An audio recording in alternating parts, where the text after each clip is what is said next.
On va faire la sieste ou quoi? Non, bon allez, faut y aller.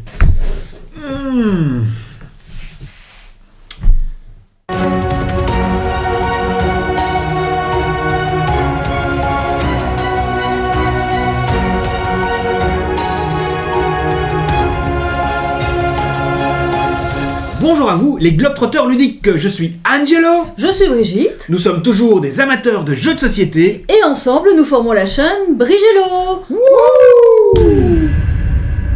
Brigitte. Angelo. Vous l'avez peut-être remarqué, mais on a un petit peu diminué la fréquence de nos vidéos. En fait, c'est simplement parce qu'on est noyé sous notre emploi du temps. Ce qu'il faut savoir, c'est que le samedi qui suit la mise en ligne de cette vidéo, ou peut-être le samedi même, je ne sais pas quand est-ce que j'arriverai à mettre la vidéo en ligne, eh bien on décolle, on s'envole. On part au Japon. Voilà, carrément. On n'est pas gêné. Et donc on va peut-être acheter plein de petits jeux. C'est possible, on va visiter une ou chances. deux boutiques de jeux à Tokyo. Par contre, donc, il a fallu clôturer un tas de trucs avant de partir, préparer un tas de trucs avant de partir. On a même passé un petit examen de langue japonaise. Alors, niveau débutant. Voilà, niveau débutant, on avait quand même 18 leçons à revoir, donc on n'avait pas beaucoup de temps pour faire autre chose. Mais on a quand même su jouer maintenant. On a quand même joué. Petits voilà, beaucoup moins que d'habitude. Bon, on a été chez Mathieu jouer aussi, on a quand même joué à quelques jeux, on va vite en parler, histoire de faire une vidéo avant de partir, parce qu'une fois qu'on sera parti, avant 3 semaines, un bon 3 semaines, on ne pourra pas faire non plus de vidéo. Donc on s'est motivé quand même pour faire une petite vidéo avant notre départ pour le Japon. Donc, qu'est-ce qu'on a joué comme jeu ces derniers temps? Eh bien, par exemple, on a joué à... Odin. Oui. Alors, Odin, c'est un petit jeu tout neuf. Oui, il vient de sortir, il est tout restant. Il vient de sortir aux éditions Helvétique. Bah, c'est un jeu, en fait, pour 2 à 6 personnes. C'est un petit jeu rapide. En fait, c'est un jeu de défausse de cartes. Ouais. L'idée, c'est qu'on a, je pense que c'est 6 couleurs numérotées de 1 à 9. Voilà, l'idée étant de se débarrasser le plus vite possible de ces cartes, mais avec une petite originalité. Donc par exemple, si je débute le jeu, je joue une carte, par exemple un 3, Angelo peut jouer soit une carte, soit deux cartes. Le joueur suivant, si j'ai joué 2 cartes, pourra jouer 2 cartes ou 3 cartes. Voilà, et donc par exemple, si je joue un 8 et un 7, la valeur est 87, mais Angelo peut par exemple jouer 2 9. Oui, ça ferait 99, ça serait plus haut. L'originalité du jeu, c'est que si je dépose, je dépose des cartes, la personne qui joue après moi, qui a finalement le nombre plus élevé, sera obligé de prendre une des 2 cartes que moi j'ai jouées. Donc ça veut dire aussi qu'il faut un peu calculer sur la couleur, sur les chiffres dont on a besoin pour faire des combinaisons. Et c'est franchement, moi, un petit jeu que j'ai beaucoup aimé. Déjà, j'aime bien le format de cartes, elles sont un peu plus allongées que les autres. Oui, alors le reproche moi que j'ai, c'est que c'est peut-être un format de carte inslivable, j'en sais rien, mais à mon avis, il n'y a pas de livre qui existe, et elles ne sont pas de super bonne qualité. Bon, mais à part ça... Voilà, les dessins sont assez charmants. Voilà, moi c'est un petit jeu, ça se joue vite, un petit quart d'heure je pense, et c'était fait. On a été très surpris parce qu'on l'a lancé à 2, on s'est dit ça va avoir aucun intérêt, c'est 2 à 6. Eh bien non, à 2 ça marche, tourne super bien à 2. Donc si vous aimez Scout, si vous aimez Vélomino, enfin les jeux de défausse en général, il fonctionne très bien, c'est un des plus faciles à expliquer. Et donc là clairement on le prend dans notre sac à dos parce qu'on part avec un petit groupe, et ça je pense que ça va être facile à tout à fait, mettre en place. On peut jouer jusqu'à 6 personnes. Donc, donc voilà. Odin, c'est une très bonne surprise chez Helvétique. Un deuxième petit jeu auquel on a joué, Angelo. Oui, parce qu'on n'a pas joué que à Odin, on a joué à oui, on a quand même joué à quelques petits jeux. Eh bien, il est là, Charms de Taiki Shinzawa. Et donc, Taiki Shinzawa, c'est un auteur japonais un petit peu spécialisé dans les jeux de pli. Alors ça, c'est pas une nouveauté, mais il a été réédité. Donc, j'ai fait le Kickstarter et je l'ai reçu et on l'a joué. On l'a joué à 4. Et c'est un jeu pour 3 à 4. Donc, c'est un petit jeu de pli très simple. Alors, le petit twist, je vais ouvrir la boîte, c'est que normalement, dans les jeux de cartes, les cartes, elles ont une couleur et une valeur, par exemple le 3 de trèfle ou le 3 bleu, si c'est pas un jeu classique. Ici, on a d'une part des cartes qui sont des cartes de couleurs, il y a 3 couleurs, et donc on a des trèfles, des pattes de lapin et des pièces, mais c'est 3 couleurs, c'est jaune, brun et vert. Et alors, on a un paquet de cartes avec des numéros de 1 à 8.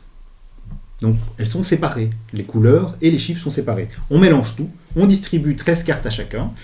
Voilà. Et donc, c'est une donne. Donc, on jouera exactement 13 plis par donne. Avant de démarrer la donne, chaque joueur va faire une annonce, va estimer combien de plis il va faire. Et puis, le premier joueur va jouer 2 cartes devant lui. obligatoirement une carte avec une couleur et une carte avec un chiffre. Admettons qu'il joue le 3 jaune, eh bien c'est le 3 et le jaune, c'est comme s'il a joué un 3 jaune. Le joueur suivant, alors les règles du jeu sont vraiment les règles de jeu de pli classique, doit suivre à la couleur, donc il doit jouer une carte jaune et un chiffre. S'il n'a pas de carte jaune, il pourra jouer ce qu'il veut. Ça, c'est pour le premier tour. Et puis, une fois qu'on a 2 cartes devant soi, à partir du deuxième tour, on ne devra jouer qu'une seule carte. Donc, on changera soit la couleur, soit le chiffre. À savoir aussi qu'il y a un atout au milieu, une couleur d'atout au milieu de la table. Voilà, c'est tout simple. Et on essaye d'atteindre, de ne pas dépasser ou de ne pas être inférieur au nombre de plis qu'on a annoncé pour ne pas avoir trop de points négatifs. Donc, c'est super simple, très facile à expliquer, très plaisant. Donc, je pense que c'est un bon jeu. Même si la mécanique est originale, c'est pas un jeu de pli classique, je pense qu'on peut l'expliquer facilement à n'importe qui. Voilà, oui. Moi, j'ai toujours du mal à estimer le nombre de plis que je vais faire, donc c'est tu t'en es pas trop mal sorti, me semble. Ça allait plus ou moins, mais voilà. Mais c'est vrai que c'est original parce que voilà, c'est des choix à faire aussi. Voilà, soit on joue d'abord tous les atouts, mais c'est en fonction du nombre d'atouts qu'on a qu'on peut se dire je vais faire autant de plis. Enfin voilà, il est sympa. Ce qui est chouette aussi, voilà, on dit tiens je vais faire 2 plis, on prend 2 boutons. Oui, ce sont des boutons, donc si je fais 3 plis, je prends 3 boutons. Et à chaque fois que je réussis un pli, je prends un plus petit bouton blanc et je le mets dessus, comme ça on voit très bien que j'ai réussi un pli. Donc c'est vraiment sympa. C'est tout con les boutons, il fallait y penser. Voilà, une très bonne surprise aussi. Après, c'est pas le jeu de pli super technique, c'est pas le jeu de pli le plus stratégique. Il est plus peut-être passe-partout. Oui, c'est ça, on contrôle. Je pense pas que c'est le jeu qu'on puisse contrôler. Après, il faut en faire beaucoup de parties. Les jeux de cartes, il faut vraiment les jouer, les rejouer pour bien les comprendre et les assimiler. Mais voilà, moi qui suis pas très jeu de pli, celui-là, j'accrochais quand même assez bien.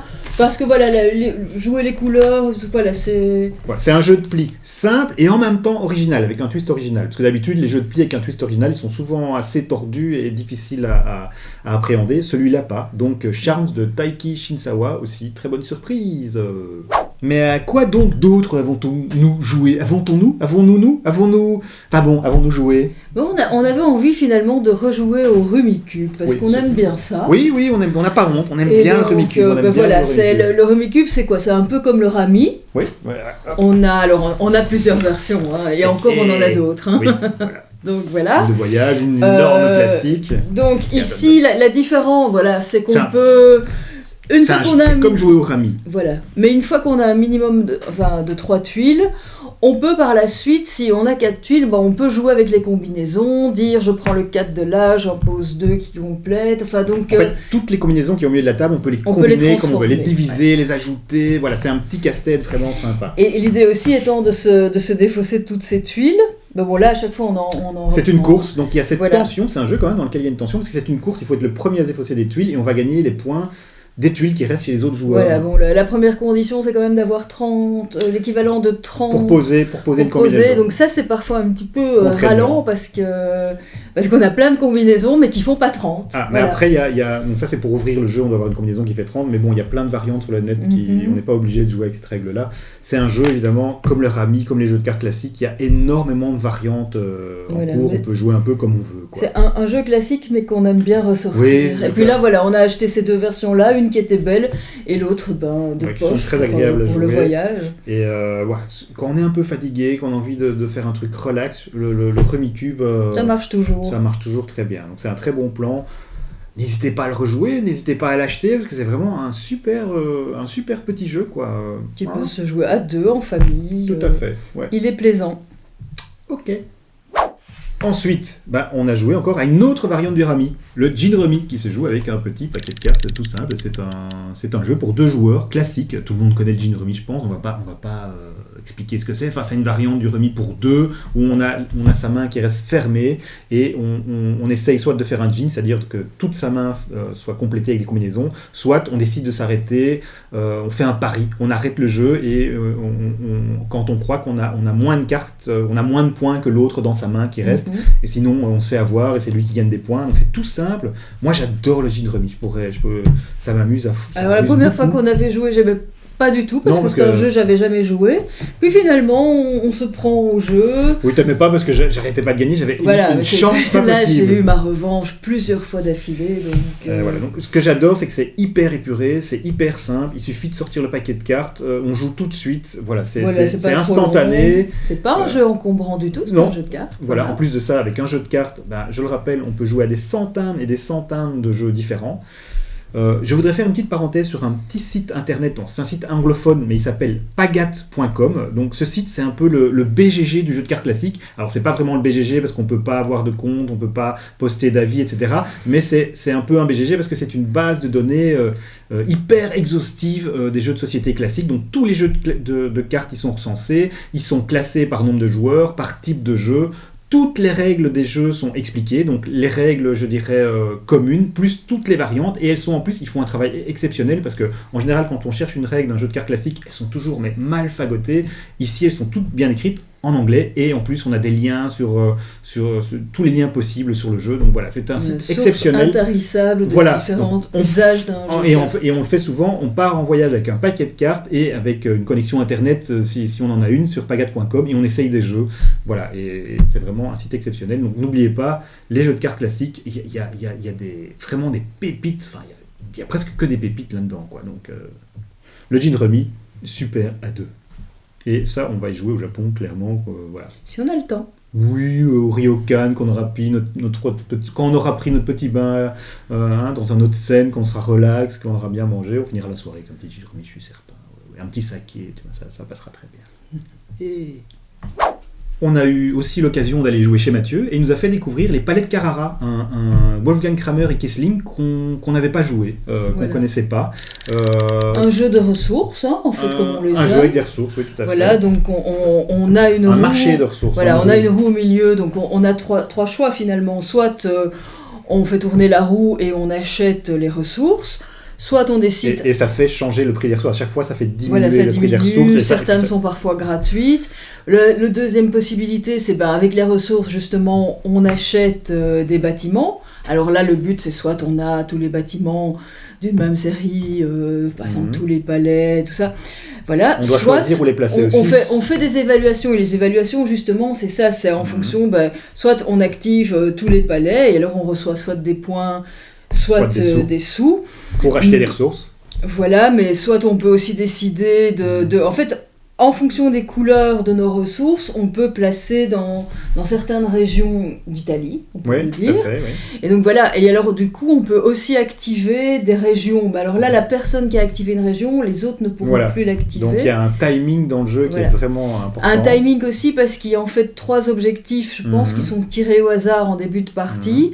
Le premier joueur qui atteint ces 3 objectifs, met fin, peut déclencher la partie. Peut déclencher la fin de pas partie. Obligé. Voilà, moi je l'ai déclenché en tout cas. Et elle nous a explosé. Et donc c'est un jeu, franchement, moi j'étais ravie de le connaître. Il n'est pas tout récent. Non, je sais plus quelle date. Je le mettrai en incrustation. Mais franchement, moi j'ai bien aimé. Oui, donc le feeling, c'est vraiment le jeu allemand classique, un peu à l'ancienne, avec pas beaucoup de règles, mais qui se suffisent à elles-mêmes et qui font un bon jeu. Avec le petit paravent en on a forme un de petit maison paravent qui cache finalement nos ressources sous. Et nos sous. Et c'est vrai qu'à chaque fois qu'on fait une évaluation, on reçoit aussi des petits modules en bois qui représentent c'est vrai, il y a la forme du bâtiment. Non, c'est pas des majorités, on reçoit des points à la fin. 3 points par petit bâtiment. Mais par contre, il y a un nombre limité de ces petits tout à fait. Et les points, les cartes qu'on achète des bâtiments valent aussi des points qu'on a à la fin.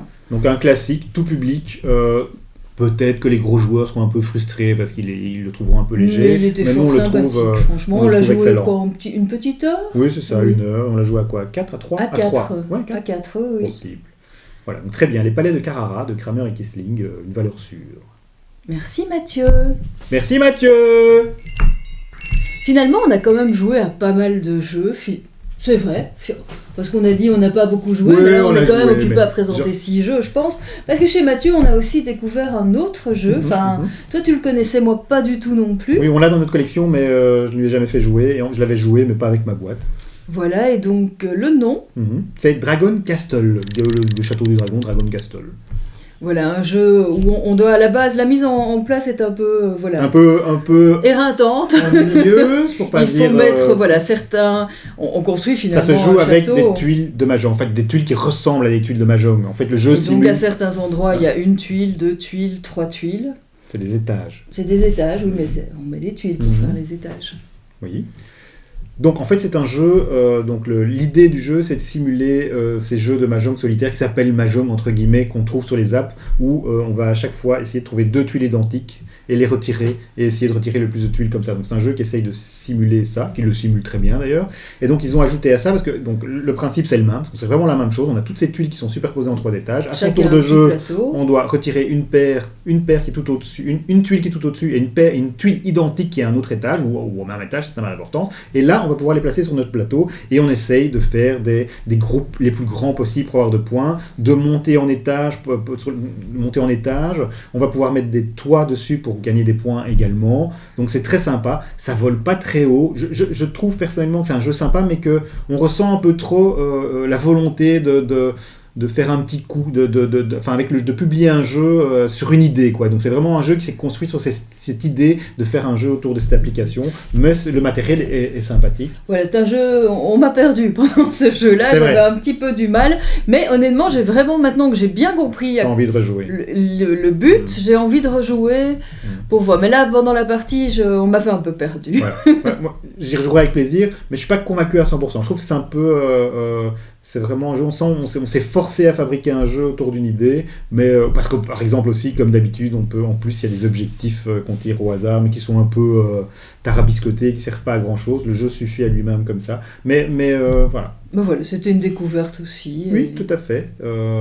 C'est encore une fois un jeu tout public qu'on peut jouer. Tout à fait. Là, on l'a joué à 4. Par contre, point positif, on construit son petit tableau, son tableau, ses petits palais dans son coin, mais il y a une interaction au milieu, parce que si quelqu'un vous pique la tuile que vous aviez besoin, parce qu'on ne peut pas faire, on peut aussi, à son tour de jeu, on peut enlever 2 tuiles, mais on peut aussi en enlever une seule et recevoir un toit, si on le fait, ou bien aussi, on peut carrément défausser une tuile pour recevoir un petit point de victoire, et si on voit qu'on n'a pas grand chose à faire et qu'on voit qu'une tuile intéresse vraiment un joueur, on peut vraiment la défausser. Donc il y a cet aspect-là. Parce que l'idée, c'est dès qu'on a 4 tuiles qui se touchent, qui sont de la même famille, on peut les retourner, on active les points. On est obligé de les retourner. Donc c'est toute une stratégie pour les mettre tout près, mais pas faire des groupes de 3 séparés pour les assembler après. Voilà. Parce qu'au plus ils sont grands, au plus ils vont apporter des points de victoire. Donc finalement, c'est pas si bête que ça, mais voilà. Voilà, moi j'étais contente de l'avoir joué. Oui, Dragon Castle. Bon voilà, c'est tout pour cette vidéo. Je sais pas si j'aurai énormément de temps pour faire le montage, donc je m'excuse à l'avance, ça sera peut-être fait à l'arrache, j'aurai peut-être pas le temps de faire des zooms, des dézooms, ça sera peut-être juste du cut. J'espère que j'aurai le temps de mettre les incrustations des images et du nom des auteurs, etc. On verra bien, mais enfin, je balancerai la vidéo au plus tard samedi matin, à mon avis vendredi, on verra. Merci à vous d'avoir regardé cette vidéo. On vous retrouve bientôt. Oui, après s'être éclaté au Japon. Ciao! Ciao!